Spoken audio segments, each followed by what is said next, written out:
Thabiso, sometimes known as TT, sometimes known as Chairman. We are today, privileged to be joined by a guest who will be sharing details about an exciting and a very significant event. We are honored to have Pastor Thabiso Mashiloane with us, the esteemed leader of the City of Love and Restoration Full Gospel Church based in Sasolburg. This coming Sunday on the 16th of June, generally known as a Youth Day in South Africa, there will be a celebration dedicated to honoring the hard work and achievements of recent graduates. This event does not only recognize academic excellence, but also promotes the importance of education within our community, especially amongst the youth. The keynote speaker for this year's event is none other than Professor Tebogo, a prominent academic and a former Vice Chancellor of the University of Cape Town, known for her outstanding contributions to the educational sector, both locally and internationally. Pastor Thabiso, good morning. In fact, it's no longer morning, but good day. And could you please start by telling us what inspired the creation of this Education Sunday service? Good day, TT, and thank you for having me. Let me just mention that this is our 6th annual Education Sunday event. And what inspired this event is my passion and deep love for education. But not only that, but also my deep desire to see young people and people in general achieve their goals and realize their dreams, especially in the area of education, to better their lives, to get better employment opportunities, to increase their earnings, and to be better role players in societies and the communities which they live in and which they come from. And this being the 6th year since you've been doing this service, you now have Professor Tebogo as your keynote speaker. Why was he chosen, and what do you hope his speech will impart to the audience or the participants on the day? As you have mentioned, Prof. Pakeng is the 10th Vice Chancellor of the University of Cape Town, but is considered one of the most academics in South Africa. You may or may not know that Prof. Pakeng holds a PhD in mathematics.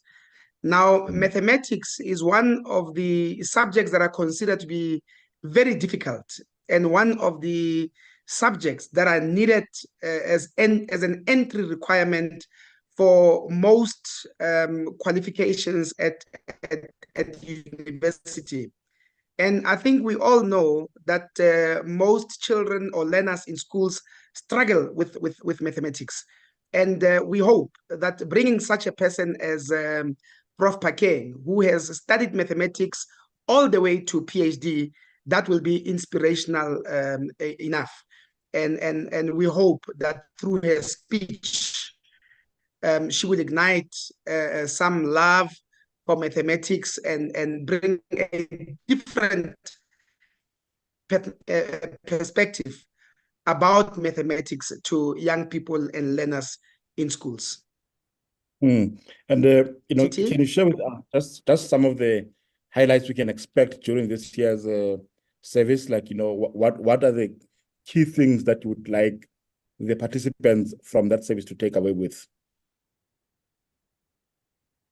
Yeah. So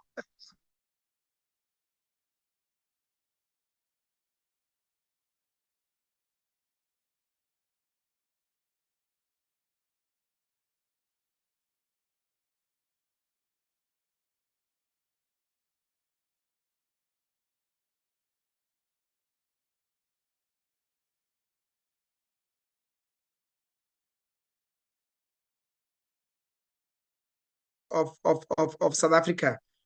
And I believe, and as a church, we believe that we need to encourage young people to take up jobs or study along the lines of qualifications in mining. So we have somebody coming to speak to us about that as well.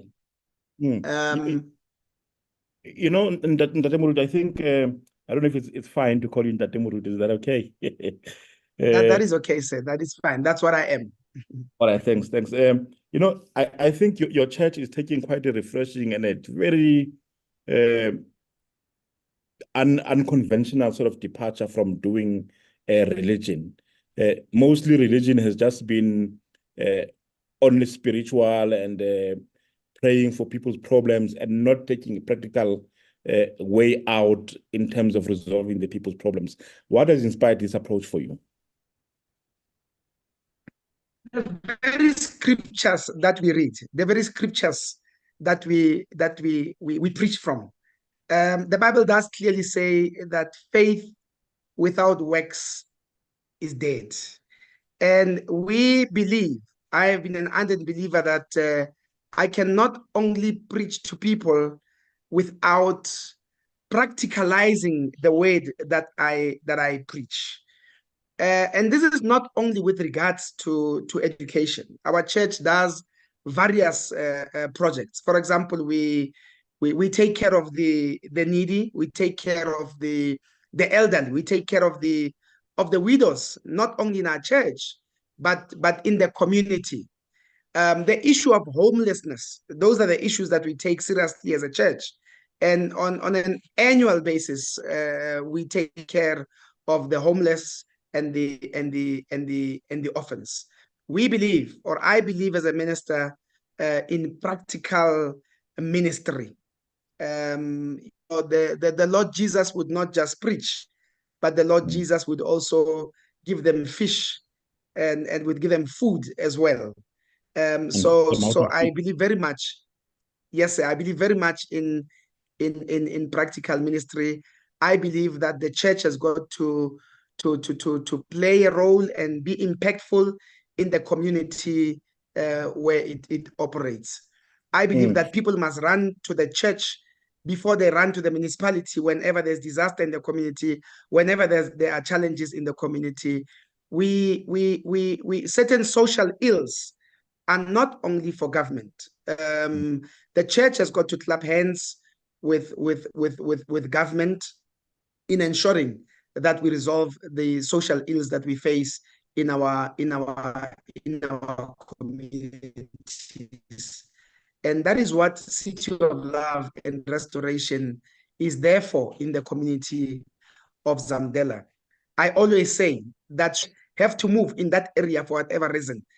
People should feel the absence of the church in as much as they feel the presence of the church. And they will not feel the absence if they do not feel the presence of the church in the community.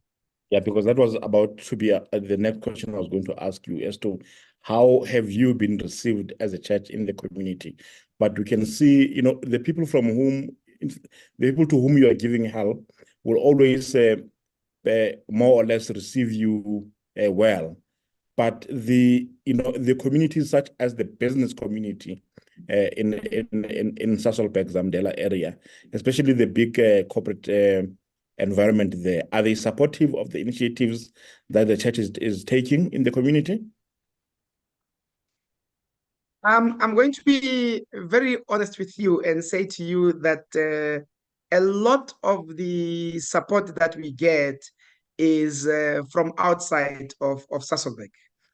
I'm not surprised by that.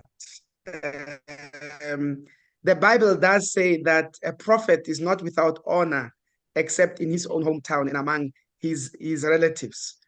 People do appreciate what we do, but few people give to the initiatives that we are doing in the community. And I guess it's human nature. People are quick to receive, but very slow to give. But nevertheless, we know who our provider is, and we know the one who has called us to do what we do, and he always provides for us. Titi, I will tell you, that this event alone, I'm not sure if this was going to be one of your questions, but this event alone, just for that one day or those few hours that will be there, costs us 152,000. That is our budget for this year to host this kind of event. You will appreciate that people like Professor Mamokgethi Phakeng is an international speaker. She's a businesswoman and she does not speak for free. So there is a cost to this event, which is I believe is a 5-star event, not only in content, but in everything that happens on that day. So people like, in fact, companies like Sasol have not been approached to help deal with some of the situations, or they have been approached, yet they've got different. I suppose they would say they've got different commitments to this. And at some point, Moruti, I think I would want you to repeat. In fact, not even repeat, but give us the scripture from which you quoted that quote that you did. I think it will be very useful for for our viewers at some point as to how they should direct their future endeavors. But besides the fact that you are doing this as a church yourself, you have a very rich history of involvement in various boards and committees beyond your ministerial duties. How do your experience in the corporate governance sector influence your approach to leading church initiatives such as these ones, like the Sunday church service? Firstly, Titi, let me just say that corporate governance has got to do with how institutions and companies are run, how well they are directed, and how their assets or resources are controlled and managed by its directors. And I believe that corporate governance can be applied in any setting, be it in NGOs, or be it in business, profit-making business and non-profit-making business, and even churches. So a lot of experience that I have, that I bring from all these entities and councils that I serve on. You would know that I serve on the Health Professions Council. I serve on the Free State Gambling, Liquor and Tourism Authority. I serve on the Cape Peninsula University of Technology Council, and even on the Legal Practice Council's Appeals Committee and Disciplinary Committee. So I learn a lot from these places, and I take a bit there and there and apply it in the church, in its running, in the church, in running the church, and in developing programs in the church as well. And for members of the community who have recently graduated and wish to participate in the event, what should they do in order to take part in the event? Okay, so what we do on a yearly basis is that each graduate who graduated in the current season, we buy them gifts, just to thank them for their hard work, to encourage them, to say that we can see how hard they have worked, but also to encourage them to further their studies, that they should not end at diploma level or degree level. They must pursue their honors degrees, their master's degrees, up to PhD and even postdoctoral studies. So what they need to do is to send a message on WhatsApp or an SMS on the following number: 082 579 4595. 082 579 4595. They just need to send their full names, the qualification with which they were conferred, and the institution which conferred the qualification. And in your view, why is it important for the community to come together to celebrate educational achievements, particularly on a significant day like the June 16th? Okay, so let's start with the importance of education in itself. Education needs to be celebrated. Education unlocks opportunities. Education, I believe, contributes a lot to the economy of any country. Education helps in creating better role models and better members of society. And why just June 16? Titi, we are losing young people. We are losing young people. Young people are given to drugs. Young people are given to pleasure.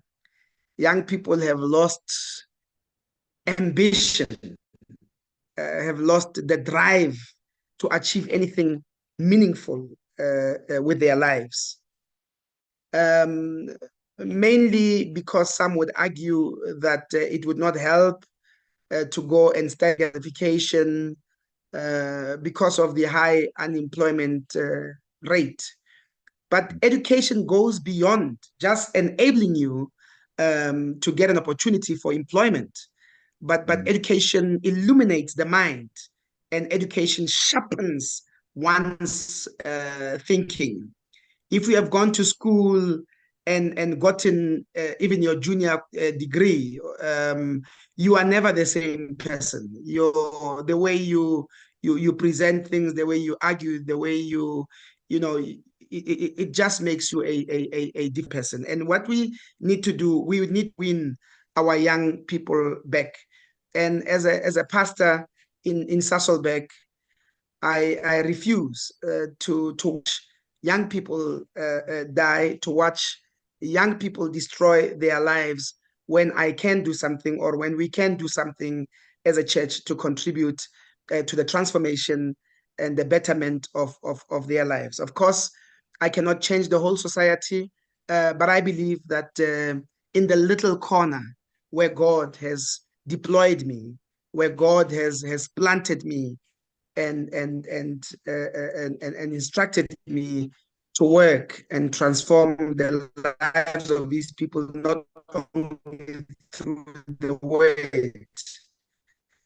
I believe that I should do that, and that is what I'm doing, Titi. And Muruti, where will the event be held? What time? And is there any other way that people maybe who are not in Sasolburg would be able to participate or view the events of the day? Titi, the event will take place at 1143 Mashaleng Street in Zamdela, Sasolburg. The church is situated near Umgababa Flats. Just when you enter Zamdela, at the entrance of Zamdela, that is where we are. And yes, Titi, we will be live streaming on social media platforms. So those who are not able to attend the event will be able to join us via live streaming. We will start at 10 o'clock sharp because we have a number of speakers, and we would like also to give the keynote speaker ample time to empower all of us. We believe that she has a lot to impart unto us, and we would like to give her as much time as possible. And of course, I also have to deliver a sermon. We cannot leave the place without hearing the word. And entrance and participation in this event are free for those who would like to attend. Definitely free, Titi. And we will, Prof. Pakeng is a people's person, and we have requested her to remain with us throughout the day and to even have lunch with us. We will be providing lunch for everybody that will be in attendance. We have hired caterers. There'll be different catering stations, and we'll ensure that everybody gets a proper meal. But it's not about the meal, it's about networking that happens after that. We'll be having high-profile people at the event. We'll be having the HOD of Distia in the Free State. We'll be having the MEC for COCTA and corporate governance corporate, now I'm saying corporate governance, MEC Ketso Makume will be having the Speaker of Council of Metsimaholo. We will be having a whole lot of other people will be there. So it's an opportunity for people to network and just mingle, and as we celebrate education, promote education, and make education fashionable in Zamdela at City of Love and Restoration, a lot of Full Gospel Church. Food for the mind and food for the body. Thabiso Mashiloane, thank you very much. We hope that the event goes as well as expected. And if anybody would like to make a financial contribution to the success of the event, they may contact you on the WhatsApp numbers that you have given to the show earlier. Yes, sir. We will appreciate that. Of the 150,000 that I've mentioned, we still need 40,000. We've been able to raise 110,000.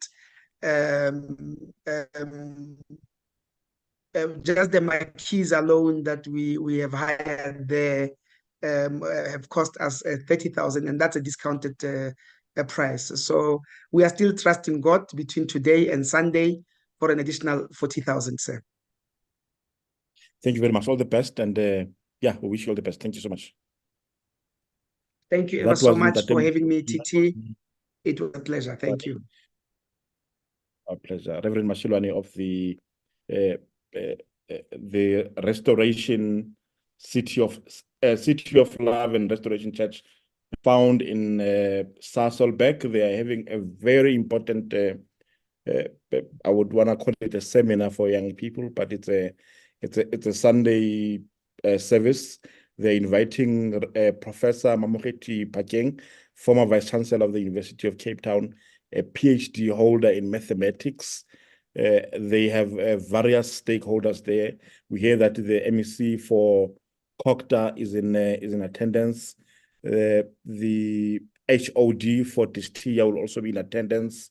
Various important networking opportunities will be available. So if you are around Sasolburg and you are and maybe you are not in Sasolburg, but you're able to join in their streaming services, to join in, there seems like there is a lot to benefit from there.